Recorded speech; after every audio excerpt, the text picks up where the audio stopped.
Assalamualaikum warahmatullahi wabarakatuh. Bismillahirrahmanirrahim. Alhamdulillah. Alhamdulillahi ahlil hamdi wa thana al-mutafarridi birida'il kibriya al-mutawahhidi bisifatil majdi wal 'ala al-muayyidi safwatal awliya bis-sabra bis-sabri 'alal bala'i wan na'ma wasyukri fis sarra'i wad dharra. Allahumma shalli wa sallim wa karrim wa 'azim ala nabiyyina Muhammadin wa ala alihi wa ashabihi bararatil atqiya. Amma ba'du, yaqulullah subhanahu wa ta'ala fil muhkami tanzilih wa huwa asdaqul qailin. Para jamaah sekalian, yang pertama saya mohon izin ingin menyampaikan beberapa buah materi yang kaitannya dengan kabar gembira. Dalam bahasa Arab disebut dengan busyra. Ya, kabar gembira dari siapa? Dari Allah Subhanahu wa taala. Objeknya siapa? Buat siapa kabar gembira ini? Wa basyiris sabirin, untuk orang-orang yang sabar. Dalam Al-Qur'an surah Al-Baqarah yang barusan kami baca, Allah menggunakan nida, panggilan. Kadang-kadang Allah menggunakan ya ayyuhan nas. Ya ayyuhan nasu inna khalaqnakum min dzakarin wa unsa wa ja'alnakum syu'uban wa qabaila lita'arafu. Itu nas. Nah, tapi tidak jarang Allah menggunakan term atau kalimat ya ayyuhalladzina amanu. Berarti nida ini, panggilan ini khusus untuk orang-orang yang beriman.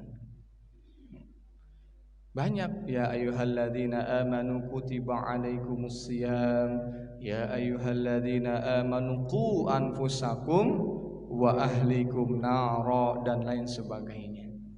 Namanya orang panggil, biasanya yang nyaut yang dengar apa yang enggak, Pak? Yang dengar apa yang enggak biasanya kalau dipanggil? Biasanya yang alat pendengarannya berfungsi. Iya, makanya panggilan ini hanya untuk mereka yang iman-imannya berfungsi. Ya ayyuhalladzina amanu sta'inu bis-sabri was-shalah. Kita maju sedikit ke ayat yang berikutnya, walanabluwannakum. Ya. Kalau dalam bahasa Arab itu wala, di sini lagi-lagi Allah ingin menunjukkan bahwa kalau lam itu dalam bahasa Arab, lam di sini adalah lam qasam. Kemudian diakhiri dengan nun taukid sakilah yang seolah-olah walanabluwannakum itu dikencengin lagi sama Allah. Dan sungguh benar-benar kata Allah, akan kami uji kalian. Siapa tadi panggilan ini buat siapa? Untuk orang-orang yang beriman. Gitu. Allah pakai sungguh benar-benar akan kami uji kalian orang-orang yang beriman. Dengan apa? Bisyai'im minal khauf. Yang pertama dengan sesuatu dari khauf. Khauf itu rasa takut, Pak. Ya. Kira-kira setiap manusia, mau yang di rumahnya, di luarnya jenderal, kira-kira punya rasa takut nggak, Pak? Ada rasa takutnya nggak? Di luar keker, gagah, kokoh. Di rumah sama bininya gimana, Pak? Apalagi kalau bininya udah ngomong begini, Pak, pokoknya. Nah, kalau udah ada kata pokoknya, udah dah, nggak bisa. Ibaratnya tuh udah diblokir. Ya sudah nggak bisa ngapa-ngapain, harus diturutin. Ya daripada. Iya. Katakanlah preman, sereman-remannya orang pasti memiliki apa? Rasa khauf, mau pimpinan kayak mau bawahan pasti ada rasa khauf. Khauf itu rasa takut. Takut akan sesuatu hal itu terjadi di luar daripada kendalinya. Takut rencana-rencana yang telah disusun jauh, ya tahun 2019 begini, 2020 begini, 2021 begini. Nah, ada rasa takut, oh jangan-jangan nanti gagal. Udah rencana haji misalkan seperti mertua saya dari terjadwal 2020. Kemudian gagal dan gagal lagi. Walaupun memang dari sananya Saudi Arabia hanya membuka ya haji itu untuk domestik, tapi ini ada rasa khauf, Pak. Ada rasa khauf yang pasti nempel di setiap kalbunya orang-orang yang beriman. Jadi wajar, Pak. Nah, ini salah satu bentuk ujian dari Allah Subhanahu wa taala. Apa ujian yang selanjutnya? Bisyai'im minal khaufi wal ju'.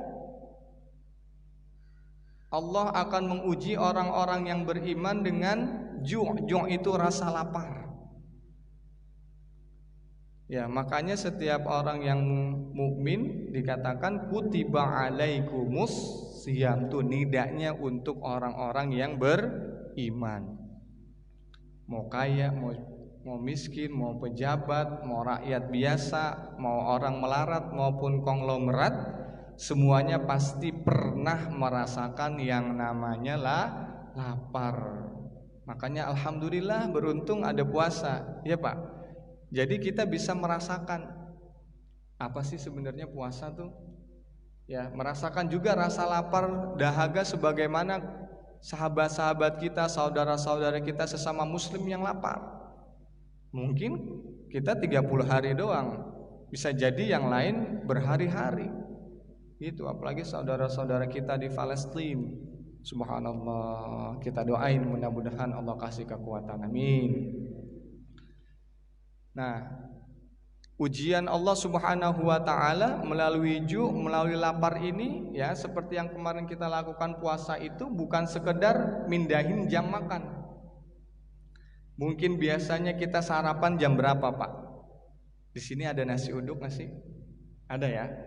Nasi uduk pakai bihun gitu ya. Biasanya kita sarapan jam berapa? Jam 6, jam 7 dah paling telat. Ya, puasa itu bukan mindahin jam makan pagi. Dari jam 6, jam 7 ke sebelum subuh.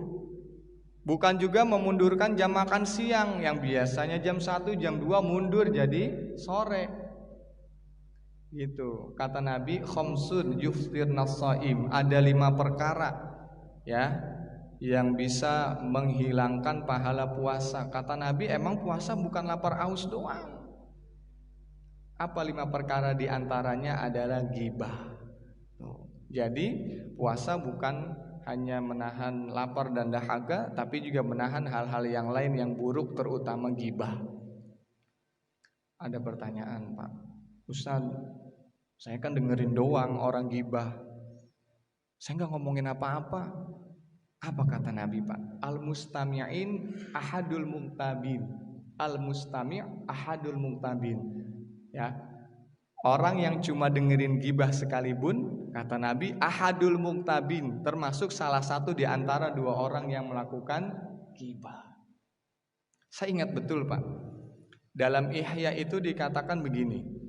Suatu hari ada 2 orang wanita menjelang sore, katakanlah habis asar, ya mukanya udah pucet. Mukanya pucet, keringet dingin, ya. Lalu udah nggak kuat lagi untuk puasa. Akhirnya menghadap Rasulullah Shallallahu Alaihi Wasallam. Nah, di sini diletaknya di antara mukjizatnya Rasulullah Shallallahu Alaihi Wasallam. Kata Nabi, bukan disuruh minum. 2 orang perempuan tadi tuh yang udah pucet keringet dingin menghadap Nabi sore-sore menjelang berbuka puasa, nggak disuruh minum sama Nabi, nggak disuruh makan, disuruh ngapain, Pak? Sahabat yang lain disuruh sama Rasulullah Shallallahu Alaihi Wasallam ambil panci, ambil bak baskom lah gitu ya. Kata Nabi Shallallahu Alaihi Wasallam, muntahin. Coba itu. Akhirnya dimuntahin. Satu wanita muntah, ternyata baskom itu sudah penuh setengah, isinya apa Pak? Kalau kita muntah, mohon maaf, isinya paling ya air atau nasi dan lain sebagainya. Tapi dalam Ihya dibilang muntah isinya daging semua Pak, daging berlumuran darah. Subhanallah. Dikasih lagi baskomnya ke orang yang satu lagi, wanita yang lain yang satu. Muntahin kata Nabi, dimuntahin lagi, keluar lagi itu setengah daging dan darah. Akhirnya penuh itu satu baskom. Lalu apa kata Nabi? Sahabat pada bingung, kok bisa orang muntah isinya daging? Kalau daging sapi enak bisa kita semur ya Pak. Tapi kalau daging muntah keluar dari manusia, coba. Kata Nabi apa? Ini dua orang telah berpuasa dari apa yang dihalalkan Allah. Kan makan dan minum kan halal tuh ya semulanya. Cuman kan mundur ya, harus maghrib gitu ketika berbuka. Kata Rasul melanjutkan, tapi mereka berdua tidak berpuasa dari apa yang diharamkan oleh Allah Subhanahu wa ta'ala. Na'udzubillah. Nah, kemudian ada ujian yang ketiga, ya, diantaranya di sini saya sebutkan wa naqsim minal amwal, ya, kurang daripadanya harta. Dalam tafsir Al-Munir karya Profesor Dr. Syekh Wahbah Zuhaili bilang, ya, termasuk kurang dari harta itu binasa. Ya, kalau misalkan kita kaitkan dengan fenomena sekarang, jelas sekali lihat berapa banyak, berapa ratus, berapa ribu karyawan yang terpaksa harus kena PHK. Ini salah satu ujian dari Allah dan pasti menerpa daripada orang-orang yang beriman. Naqsim minal amwal, kurang dari harta. Entah harta itu karena binasa, karena apa? Karena harta itu mungkin dicolong orang, atau harta itu kita keluarin terus lama-lama habis, banda kita semuanya habis. Nah, ini semuanya adalah bentuk ujian yang pasti, sekali lagi pasti, ya, diterpa oleh orang-orang yang beriman. Lanjutnya apa lagi? Wa naqsim minal amwali wal anfusi. Anfusi itu jiwa Pak, nufus itu jiwa. Ada sebuah kitab namanya Tazkiyatun Nufus, bagus ya, pembersihan jiwa. Saya rasa ini kitab yang recommended untuk yang umur-umurnya sudah 40 tuh, melatih jiwa agar jiwanya tuh kembali, ya, insyaallah kembali kepada Allah dalam keadaan benar-benar bersih. Amin ya rabbal alamin. Dan bisa menyabet gelar husnul khatimah. Tazkiyatun Nufus. Kata Allah Subhanahu wa ta'ala, orang mukmin itu pasti diuji dengan naqsim minal amwali wal anfus, kekurangan daripada jiwa, mudahnya hilangnya nyawa. Kita lihat ya Allah, kemarin Pak Al-Maghfur lah, kemarin saya sedih banget, dengkul sampai lemes. 2 orang kiai saya meninggal dunia. Yang pertama Kiai Haji Abdul Majid Khan, doktur, kaprodi saya di UIN Syarif Hidayatullah Jakarta. Sehat betul Pak, sehat betul ya. Kemudian nggak lama setelah pasca kode ininya, secara zahirnya setelah mengadakan pernikahan gitu untuk putrinya yang terakhir, udah mulai drop, akhirnya ajal pun menjemput. Secara zahirnya seperti itu. Saya makamin di Bekasi, kemarin menerima pesan dari Pak Romi itu masih di Bekasi sampai maghrib Pak. Itu Pak, ya, konon di satu rumah sakit itu 19 hari itu 19 orang yang meregang nyawa. Dan guru saya masuk ke yang ke-14. Itu ambulans sudah bolak-balik, ya Allah. Di sini guru kita Al-Mukarram Al-Ustadz Kiai Haji Marzuki Syatiri, gitu ya, seorang ulama yang alim, yang ahli tasawuf gitu ya. Subhanallah. Mudah-mudahan kita Allah hindari dari segala macam penyakit dan virus. Amin ya rabbal alamin. Gitu. Jadi ini udah termasuk sesuatu hal yang pasti. Ujian ini pasti akan menerpa kita, mau keluarga kita, sahabat kita. Lihat yang biasanya mungkin jamaah sini, tahun ini, tahun kemarin bisa kumpul bareng-bareng, iya, ngaji bareng, subuh bareng, suka tegur sapa bareng. Ya Allah, akhirnya tahun ini hari ini tidak bisa bersama kita. Kita doain pokoknya semua jamaah, semua kaum muslimin yang meninggal dunia, ya baik karena COVID dan lain sebagainya, mudah-mudahan Allah kasih gelar syahid. Amin ya rabbal alamin. Lalu ujiannya apa lagi? Kata Allah, ujiannya yang terakhir di sini adalah samarat. Samarat itu kalau dicari di mu'jam, di kamus itu artinya buah-buahan. Ya, maksudnya apa buah-buahan? Akhirnya saya merujuk pada sebuah tafsir, samarat ini maksudnya al-aulad, anak-anak. Jadi kita orang-orang yang beriman insya Allah akan diuji yang pertama dengan khauf, rasa takut, yang kedua adalah ju', rasa lapar, kemudian naqsim minal amwal, kurang daripada harta, hilang, lenyap dan lain sebagainya, wal anfus, hilang daripada nyawa, kerabat dan lain sebagainya, dan yang terakhir ujiannya adalah aulad, anak-anak gitu. Kenapa samarat disebut dengan anak-anak? Anak-anak kan buah juga. Ya kata Imam Syafi'i, anak-anak buah juga, buah cinta daripada kedua orang tuanya. Lalu kalau udah pasti cobaan yang 5 itu pasti menerpa kita, ya, yang harus kita lakukan tuh apa? Wa basyiris sabirin. Kata Allah, kasih kabar gembira, busyra untuk mereka orang-orang yang sabar. Sabar itu apa sih? Kata Syekh Wahbah Zuhaili, sabar itu taqidun nafsi ala ihtimalil makarihi. Ya.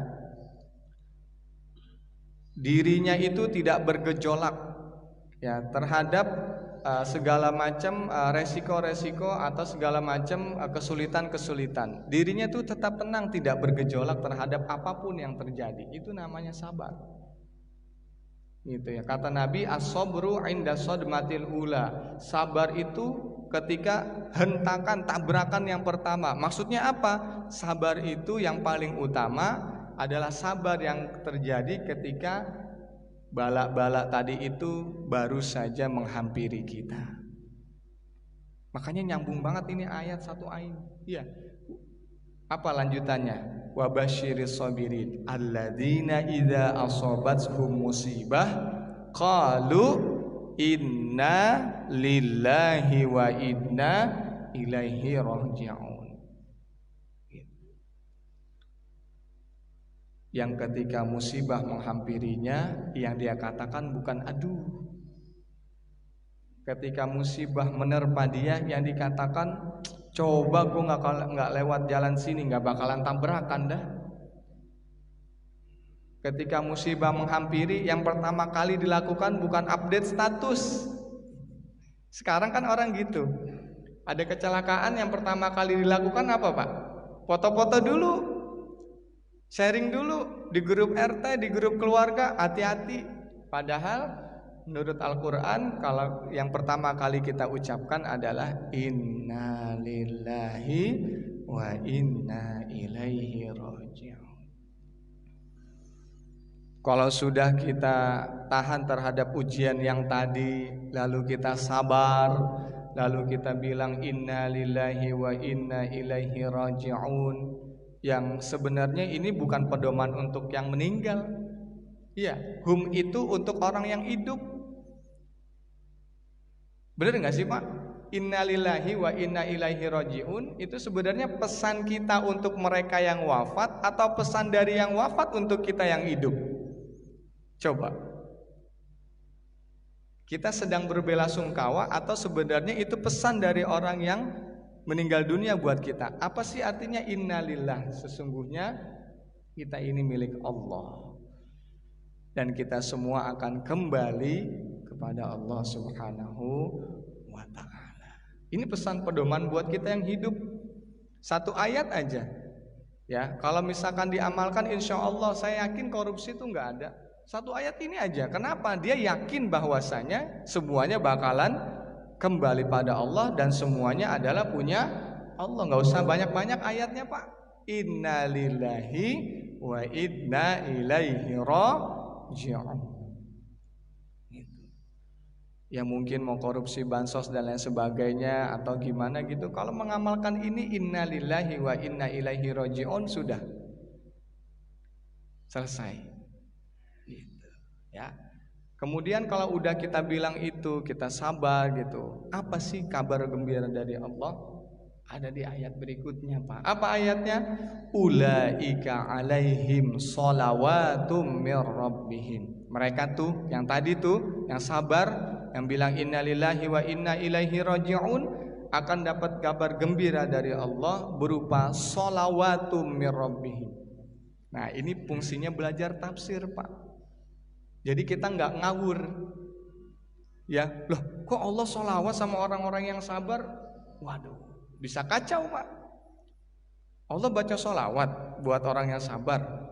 Sholawatnya kayak kita, Allahumma salli ala sayyidina Muhammadin, misalkan timbil qulubi wadawaiha. Masa Allah sholawat begitu? Ini fungsinya kita belajar tafsir. Karena apa? Terjemah Al-Quran belum cukup. Apa kata para mufassir? Sholawat dari Allah di sini maksudnya ai maghfirah mir rabbihim. Orang yang udah sabar, terus ada musibah langsung ucap inna lillahi wa inna ilaihi raji'un. Busyra yang pertama, kabar gembira yang pertama, mereka akan mendapatkan ampunan dari Allah Subhanahu wa ta'ala. Enak nggak, Pak? Enak. Ya, mudah-mudahan kita bisa termasuk dalam orang yang sabar. Yang kedua apa busyranya? Kabar gembiranya. Ulaika alaihim shalawatum mir rabbihim wa rahmah. Orang yang sabar yang tadi itu akan dapat maghfirah pertama, yang kedua adalah rahmat, kasih sayang Allah Subhanahu wa taala. Di sini dijelaskan dirinya akan dihiasi oleh sifat-sifat latif, sifat-sifat lembut sama orang. Itu di antara bentuk busyra, ganjaran untuk mereka yang bersabar. Dan yang terakhir dalam surah ini dijelaskan selain busyranya berupa shalawatum mir rabbihim, kemudian rahmah, yang terakhir adalah muhtadun. Mereka adalah orang-orang yang diberi hidayah oleh Allah Subhanahu wa taala. Hidayah untuk apa? Hidayah untuk pertama, ya, mengatasi berbagai macam kesulitan dalam kehidupan yang ada, mengatasi berbagai macam problematika kehidupan yang ada, termasuk juga hidayah agar bisa terus jalannya istiqomah dan sa'adah, bahagia fid darain, dalam dua dunia, yakni dunia dan akhirat. Saya rasa ini yang bisa saya sampaikan. Mudah-mudahan ya, meskipun tidak mudah, kita bisa menjalani sabar ini, dan mudah-mudahan kita Allah berikan karunia sabar dalam menghadapi berbagai macam musibah, dan mudah-mudahan Allah golongkan kita ke dalam mukminin yang muhtadin, orang-orang beriman yang mendapatkan hidayah dari Allah Subhanahu wa taala. Terima kasih sekali lagi atas kesempatannya. Mohon maaf apabila ada khilaf dan silaf dari saya, yang benar dari Allah Subhanahu wa taala.